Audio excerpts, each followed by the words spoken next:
Thank you so much, Vincent, once again for joining us. What's your take on the game that you've just seen? Yeah, before talking about the result, I thought it was a fairly even game. I think if you then just count on the basis of chances, I'd say we had maybe more of the bigger chances. Didn't create massive amount of chances, but the chances we had were really big. And obviously Sunderland had one or two big chances, but that was it. And on the rest of the game, it was the game was played in midfield. I thought, you know, both teams being solid defensively, both teams working their way towards the opposition half, and it was just difficult. It was a difficult night for the strikers today. You spoke just off air there, so what frustrations did you have tonight, and studied your team a lot this year in terms of how you build up. How much license do you, and you said maybe we could have adapted a little bit better to situations, maybe how much license do you give to the players in terms of the instructions going in? Yeah, I mean, ultimately you prepare this game like almost like, you know, having played a midweek game, because we had 1 or 2 days on the pitch with the players, and it's no complaint. We're used to it in the Championship for sure, but I think the game demanded maybe a little bit more, and then you can see just the details. I didn't think that there was a massive amount of issues kind of retaining the ball in the first phase. I think the issues were when we did break the lines, we then got back out and started again, and that's not what we do. But in the end, Sunderland was good. They've been good this season, and I'm sure somewhere we'll think it's a good point, but I'm not there yet. I just wanted to pick your brains. We did your game against Sheffield United earlier on in the season. You know, you said they've still got to come here. Is that in the back of your mind? I know you're probably going to tell me we've still got a massive game to come next against Middlesbrough. It's a big game. possibly an opportunity to maybe get things done against Sheffield United. Honestly, I don't know where we stand mathematically. I found out before the game today that we had 2 games to win, apparently. Obviously now it's supposed to a couple more. But in the end, yeah, we took this game very serious. We gave it all the credit, all the merit it deserves. We knew it was going to be difficult, and we'll do the same with Middlesbrough. Whatever comes after, comes after. Like I said, it's not a bad point in the end. But yeah, it gives us something to work on next week, and that's always a good thing for a coach as well.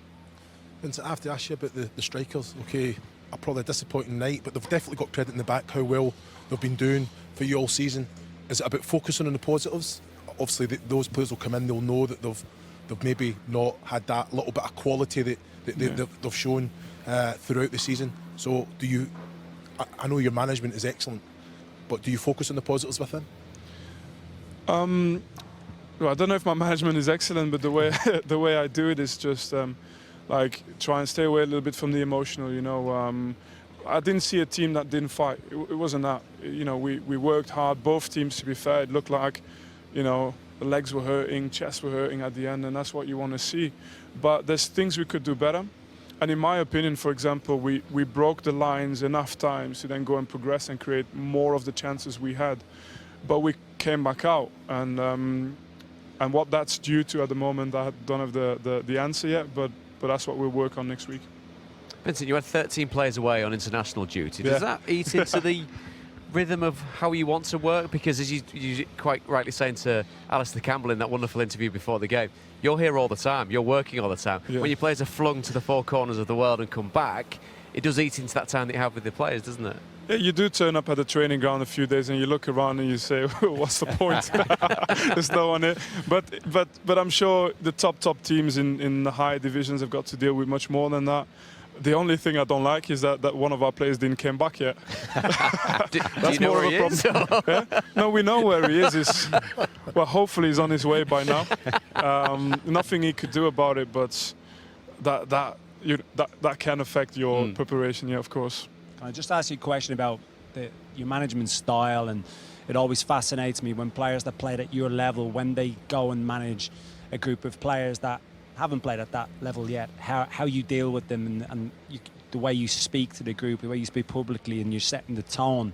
How do you deal, and how can you relate to players like that? Yeah, I think anybody that's played lower league would agree with me on that. I think you can set the standard as high as you want in terms of habits and attitude. I don't think there's any reason why a top player should work more than a player at a lower level. But then in terms of what you ask them to do technically, tactically, that side of the game, I think it's my job as a coach to adapt to the team. I know what I want to do, but in the end, you find out every day. Like, my first thought today is not to say the play is this or the play is that. It's what could I have done better? And then from there, we'll find solutions, hopefully. Is this one of those little mini examples where you haven't quite been at your level that you're using to keep those standards so high? Because that is the most difficult thing, certainly in this league, is that relentlessness, that excellence week in, week out. You spoke before the game about the Sunderland first half, the first game, and using those little moments to really just kick you on again. Is this one of those examples tonight you can do that? I think winning is something separate. Winning is difficult even if you do your best. But doing your best in itself, everybody takes it for granted, but even that's difficult. And look, they've brought their best again in terms of energy, in terms of application.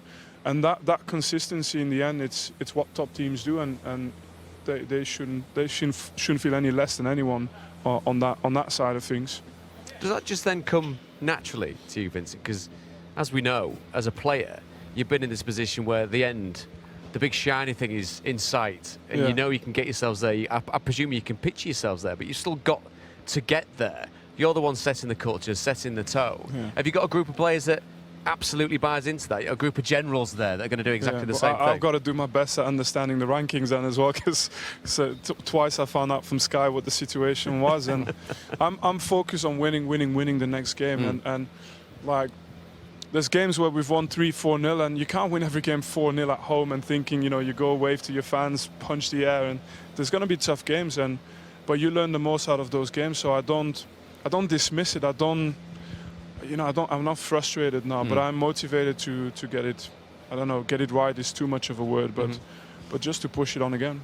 Well, mathematically, it can still happen on Friday, but you need a lot of different permutations going on tomorrow. Which then, ones? Well, I mean, we could go through it, but my maths is terrible. I'll be honest, it's as bad as my right foot. But it's in reality, it's 2 wins, which then, as Joby says, talks about the Sheffield United game, which would also be your birthday, wouldn't it? Yeah, that I remember. I dodged one there. I don't have to turn up. I've got my focus. Look, Sheffield United, it doesn't matter. It's still in the back of my mind since the result and the game there. It doesn't go away. There's nothing you can do about that. But we saw your face after that one. There was something in your eyes there that suggested you wanted to claim something back. But ultimately, I'm not going to have to play. So it's to get them ready. Mentally and physically, but Middlesbrough first. That's how we've done it this season, so there's no reason to change that.